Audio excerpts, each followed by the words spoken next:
Hi friends, day ഡ്രീമറിൻ്റെ പുതിയൊരു എപ്പിസോഡിലേക്ക് കടക്കാം. അതിന് മുന്നേ എനിക്ക് നിങ്ങളോടൊരു റിക്വസ്റ്റ് ഉണ്ട്. ഈ ചാനൽ സബ്സ്ക്രൈബ് ചെയ്യാത്തവരുമുണ്ട്. ഒരു തുടക്കക്കാരി എന്ന നിലയിൽ നിങ്ങളുടെ സപ്പോർട്ട് ഉണ്ടെങ്കിലല്ലേ ഈ ചാനലിൽ മുന്നോട്ട് പോകാൻ കഴിയുള്ളൂ.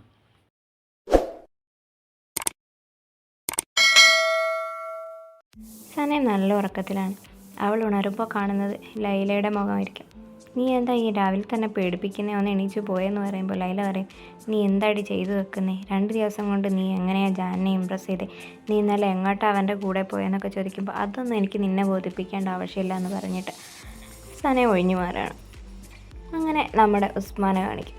ഉസ്മാൻ ലൈലയുടെ ഫോട്ടോ നോക്കിയിട്ട് നിൽക്കുകയായിരിക്കും. അപ്പോഴായിരിക്കും ഐഹാൻ എന്ന് പറയുന്നത്, ചേട്ടാ എൻ്റെ വെബ്സൈറ്റ് ഓപ്പൺ ആയിട്ടുണ്ട്, ihanish.com ആണ്, ഇനിയും കുറച്ച് പണമൊക്കെ വേണ്ടി വരുമെന്ന് പറയുമ്പോൾ എൻ്റെ പണം മുഴുവൻ കാലിയാവുമല്ലോ എന്ന് പറയും. അങ്ങനെ അവൾ യോഗ ചെയ്യാൻ വേണ്ടി പോവുമായിരിക്കും.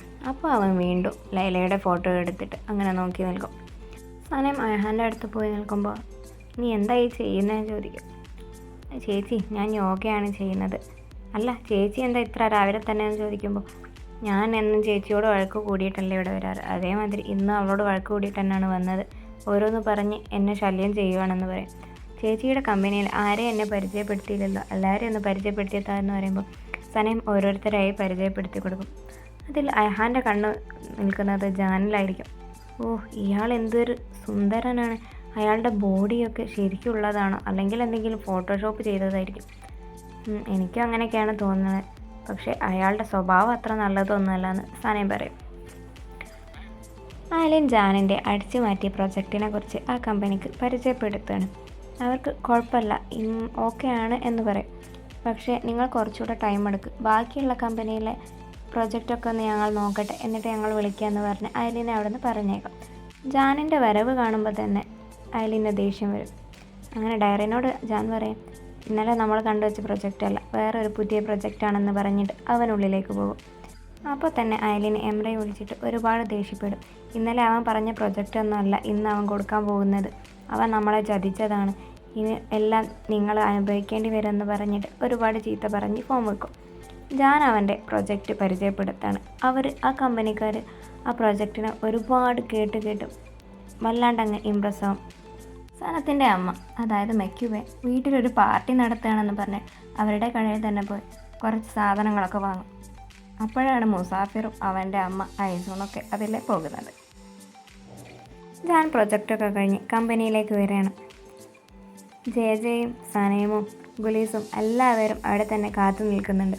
പക്ഷേ ജാൻ ആരെയും മൈൻഡ് ചെയ്യാതെയാണ് പോകുന്നത്. അത് കണ്ട് സനയം, നിനക്ക് എന്തെങ്കിലും വശപ്പശൊക്കെ തോന്നുന്നുണ്ടോ ജെ ചോദിക്കുമ്പോൾ, ഇല്ലല്ലോ, നോർമലായിട്ട് തന്നെയാണല്ലോ പോയതെന്ന് പറഞ്ഞിട്ട് അങ്ങനെ നോക്കി നിൽക്കുകയാണ്. അതേസമയം എംറെ ജാനിൻ്റെ അടുത്തേക്ക് വന്നിട്ട്, ചേട്ടൻ എന്താ പ്രൊജക്റ്റ് മാറ്റിയത്, ആരോട് ചോദിച്ചിട്ടാണ് പ്രൊജക്റ്റ് മാറ്റിയത്, എന്താ നിനക്കെന്തെങ്കിലും കുഴപ്പമുണ്ടോ, നീ എപ്പോൾ മുതലാണ് പ്രൊജക്റ്റിൻ്റെ കാര്യങ്ങളൊക്കെ നോക്കാൻ തുടങ്ങിയത്, നീ ഫിനാൻസിൽ നിന്ന് വിട്ടോ എന്നൊക്കെ ചോദിക്കുമ്പോൾ എനിക്ക് വല്ലാണ്ട് ദേഷ്യം വരുന്നുണ്ട്, അച്ഛനുള്ളപ്പോൾ എന്നോട് എല്ലാം പറഞ്ഞിട്ടുണ്ടേനു, ഇതെന്താ ഇങ്ങനെ, നിങ്ങൾ നല്ല കാര്യമൊന്നുമല്ല ചെയ്യുന്നതെന്ന് പറയും. മെക്കിബയുടെ വീട്ടിൽ പാർട്ടി നടക്കുകയാണ്. അവിടെ ലൈലയും ഉണ്ട്. എല്ലാവരും അവളോട് നിൻ്റെ ജോലിയൊക്കെ ആയി പോയല്ലോ എന്ന് ചോദിക്കുമ്പോൾ അവൾക്ക് ചെറുങ്ങനെ ദേഷ്യമൊക്കെ വരുന്നുണ്ട്. ഏകദേശം ഐസൊന്നൊക്കെ ബാക്കി എല്ലാവരും അവിടെ എത്തിയിട്ടുണ്ട്. ഡയറിൻ ജെയോട്, ജാനിന് ഇഷ്ടമല്ലാത്ത കുറച്ച് ബുക്സൊക്കെ ഇവിടെ ഉണ്ട്, അതൊക്കെ നീ ഒന്നെടുത്ത് ഒഴിവാക്കണം, ഈ പെണ്ണിനെയും കൂട്ടിക്കുമെന്ന് പറയുമ്പോൾ സനയം ഒരുപാട് ദേഷ്യപ്പെടും. എൻ്റെ പേര് സനയമാണ്, എത്ര തവണ പറഞ്ഞതാണെന്നൊക്കെ ചോദിക്കുമ്പോൾ ഡയറിനും അവരോട് വല്ലാണ്ട് ദേഷ്യപ്പെടും. നിന്നെ ഇനി എൻ്റെ മുന്നിൽ കണ്ടേക്കരുതെന്ന് പറഞ്ഞ് സനത്തെ പറഞ്ഞയക്കും. അങ്ങനെ അവൾ ഉള്ളിലേക്ക് പോകുമ്പോഴാണ് അവിടെയുള്ള ഒരു സ്റ്റാഫ്, പെണ്ണെ ഈ ഫയലൊന്നും അവിടെ കൊണ്ടുവെക്കുമെന്ന് പറയുന്നത്. അങ്ങനെ അവൾ അവനോടും ചൂടായി നേരെ വേറൊരു ക്യാബിനിലേക്ക് പോയി അവിടെ നിന്ന് അവളുടെ ഒരു പേര് എഴുതിയ ഒരു ബോക്സ്, അതായത് ഒരു ചാർട്ടിൽ പേരെഴുതിയായിട്ട് അവൾ കൊണ്ടുവരികയാണ്. എല്ലാവരോടും എൻ്റെ പേര് സനം എന്നാണ്, നോട്ട് ദി അതർ വൺ എന്ന് പറഞ്ഞ് എല്ലാവരോടും ഓരോരുത്തരോട് പറഞ്ഞു കൊടുക്കുകയാണ്. അപ്പോഴാണ് ജാൻ വരുന്നത് അവൾ കണ്ടിട്ടുണ്ടാവില്ല. അങ്ങനെ അവൾ തിരിഞ്ഞ് സംസാരിച്ച് പോകുമ്പോൾ ജാനിൻ്റെ മേലേക്ക് വീഴും. ജാനത് കാണുമ്പോൾ തന്നെ അവളത് ബാക്കിലോട്ട് മാറ്റിയിട്ടുണ്ടാവും. അതെന്താ നീ ഒളിപ്പിച്ച് വെക്കുന്നത്, ഞാനും കൂടെ കാണട്ടെ എന്ന് പറയുമ്പോൾ സനയം പറയും, അല്ല അത്ര ഇമ്പോർട്ടൻ്റ് ഒന്നുമല്ല, നിങ്ങളത് കാണണമെന്നില്ല എന്ന് പറയുമ്പോൾ, അല്ല എനിക്കത് കണ്ടേ പറ്റുമെന്ന് പറഞ്ഞിട്ട് ജാൻ അത് പല വിധത്തിലും വാങ്ങാൻ ശ്രമിക്കും. പക്ഷേ സനയം അതൊന്നും കൊടുക്കാൻ തയ്യാറാവില്ല. അങ്ങനെ ജാൻ ജെയോട് പറയും, നീ അതൊന്ന് നോക്കി അപ്പോഴാണ് സനൻ ജയജയെ നോക്കുന്നത്, കയ്യിൽ നിന്നും ജാനത് തട്ടി പറിക്കുന്നതും. Not the other one. Sanan, ഇതെന്താ നീ ഇങ്ങനെ എഴുതി വെച്ചേ? ഈ കമ്പനിയുള്ള എല്ലാവരും എൻ്റെ പേര് വിളിക്കുന്നില്ല, എന്നെ ആ പെണ്ണെ എന്നാണ് വിളിക്കുന്നത്. ഓ, എന്നാൽ ഇതിന് ഒരു മറുവഴിയുണ്ട്. നീ എൻ്റെ കൂടെ വാ എന്ന് പറഞ്ഞിട്ട് അവിടെയുള്ള ഒരു സ്കള്ളിൻ്റെ മേലെ ആ പേപ്പർ ഹാങ് ചെയ്ത് വെക്കും. അത് കണ്ടിട്ട് സനത്തിന് ഒരുപാട് സന്തോഷമാവും. താങ്ക് യു എന്ന് പറഞ്ഞ് അവൾ അവിടെ നിന്ന് പോകും. റൈഹാൻ അവളുടെ ആദ്യ കസ്റ്റമറായിട്ടും പാർട്ട്ണറായിട്ടും മുസാഫിറിനെ ആക്കുന്നു. നാളെ എൻ്റെ ഓഫീസിലേക്ക് നീ വാ, ബാക്കി നമുക്ക് അവിടെ നിന്ന് സംസാരിക്കാമെന്ന് പറയുന്നു. ജാൻ എംറയെ കുറച്ച് കൂളാക്കാൻ വേണ്ടി കുറച്ച് ഡ്രിങ്ക്സ് കൊണ്ടുപോയി കൊടുക്കും. നിനക്ക് നല്ല എന്നോട് ദേഷ്യമുണ്ടല്ലേ, എന്തിനാ നിനക്ക് ഇത്ര ദേഷ്യം എന്നൊക്കെ പറയുമ്പോൾ എംറെ പറയും, എന്നോട് പണ്ട് അച്ഛൻ എല്ലാ കാര്യങ്ങളും പറയുന്നുണ്ട്, ചേട്ടനൊന്നും എന്നോട് പറയുന്നില്ലല്ലോ, ഇതിനൊക്കെയാണ് എനിക്ക് ദേഷ്യം. സനയും അവളെ എംറെ ഏൽപ്പിച്ച ജോലിയെക്കുറിച്ച് ഐഹാനോട് പറഞ്ഞു കൊടുക്കാൻ തീരെ താല്പര്യം ഉണ്ടായിട്ടില്ല. പക്ഷേ ഐഹാൻ നിർബന്ധിക്കുമ്പോൾ അവളത് പറഞ്ഞു പോകും. ലൈല അച്ഛനോടും അമ്മയോടും സനത്തിനെ കുറിച്ച് ജയജെ വിളിച്ച് പറഞ്ഞ കുറച്ച് കാര്യങ്ങൾ പറഞ്ഞു കൊടുക്കുകയാണ്. അവളിന്ന് അവളുടെ പേരെഴുതി ഹാങ് ആക്കി ഇട്ടിരിക്കുകയാണ്.